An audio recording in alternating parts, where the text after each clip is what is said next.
Fattaqullaha wa ati'un. Nah ini sebetulnya dibacanya harusnya fattaqullaha wa ati'uni.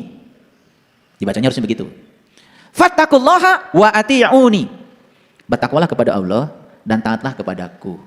Siapaku di situ? Siapaku di situ? Ya tentu saja, ku di situ di zamannya Nabi Muhammad masih hidup, ya Nabi Muhammad dong. Kan ayat ini pertama jatuh kepada Nabi Muhammad. Sepeninggalnya Nabi Muhammad, kita harus taat pada siapa? Ya tentu saja taat kepada Nabi Muhammad lewat orang-orang yang meneruskan tugas-tugas kenabiannya beliau. Hati-hati.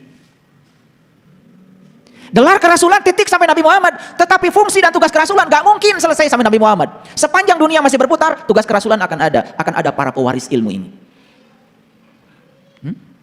Jadi tugasnya di sini ada dua. Yang pertama, takwalah kepada Allah. Yang kedua, taatlah kepadaku.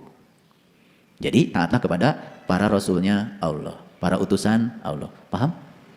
Paham? Ada yang culas. Saya takwa pada Allah aja.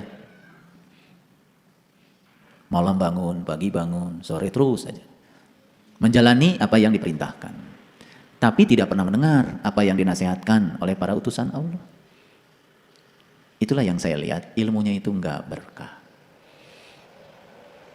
Ya. Jadi kalau belajar spiritual sudah culas,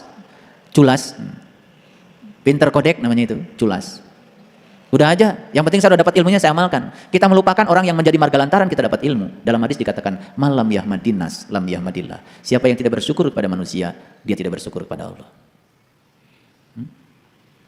Makanya kenapa di Quran selalu ada kata, atiullaha wa atiur rasul, atiullaha wa atiur rasul.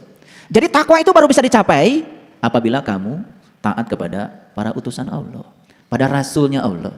Ini harus dipahamkan nih, belajar itu. Ya.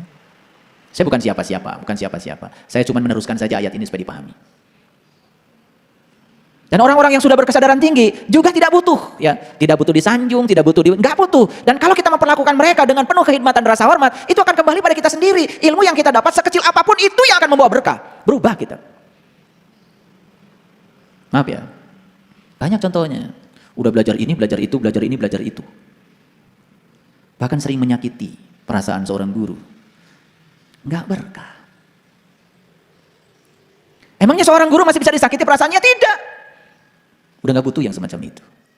Tetapi ketika kita kehilangan hikmat kepada seseorang yang telah menjadi marga lantaran kita sampai kepada Allah, kita kehilangan berkah dari ilmu yang kita peroleh. Makanya Rumi ketika ditanya, kalau ini adalah gurumu, ini Tuhanmu, siapa yang akan kau sembah lebih dulu? Aku akan sembah guruku, baru aku sembah Tuhanku. Loh, kenapa begitu? Karena aku bisa mengenal Tuhanku lewat guruku. Itu yang disebut dengan syafaat, itu yang disebut dengan wasilah. Kita akan bicara itu hari ini. Karena biasanya kalau kita bicara syafaat kan langsung ya, oh nanti katanya. Nanti ketika dunia ini dihancurkan, dibangkitkan, kemudian nanti dibariskan, kan gitu. Betul nggak? Gitu. Ya.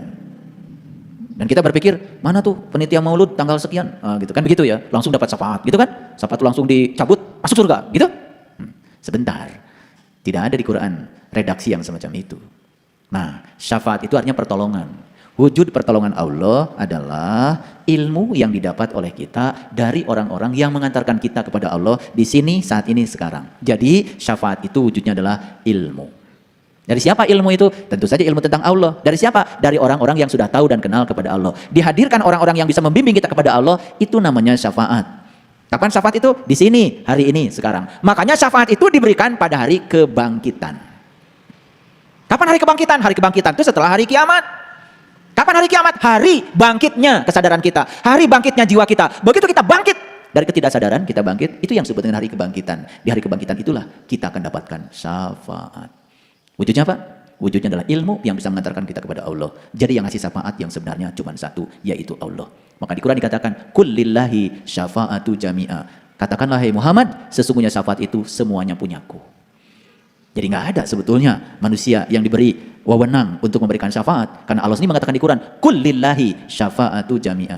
Jadi syafaat itu hakikatnya adalah milik Allah jami'a, kabehanana, keseluruhannya, totalitas. Jadi kalau ada orang-orang yang mengajarkan kepada kita, baca ini supaya dapat syafaat, baca itu supaya dapat syafaat, itu jangan diikuti begitu. Pahami dulu, ya. Oke. Oleh karena itu, banyak-banyak baca sholawat. Untuk apa baca sholawat? Baca sholawat itu supaya kita bertemu dengan orang-orang yang bisa memperjumpakan kita dengan Tuhan. Jadi kita itu minta dihubungkan dengan Allah lewat orang-orang yang sudah beserta Allah. Jadi ketika kita mau berhubung dengan Allah, pasti kita butuh orang-orang yang sudah terhubung dengan Allah. Nah, orang yang sudah terhubung dengan Allah itu yang disebut pemberi syafaat syariatnya. Hakikatnya dari Allah. Paham? Paham? Jadi syafaat itu kapan? Nanti apa sekarang? Sekarang.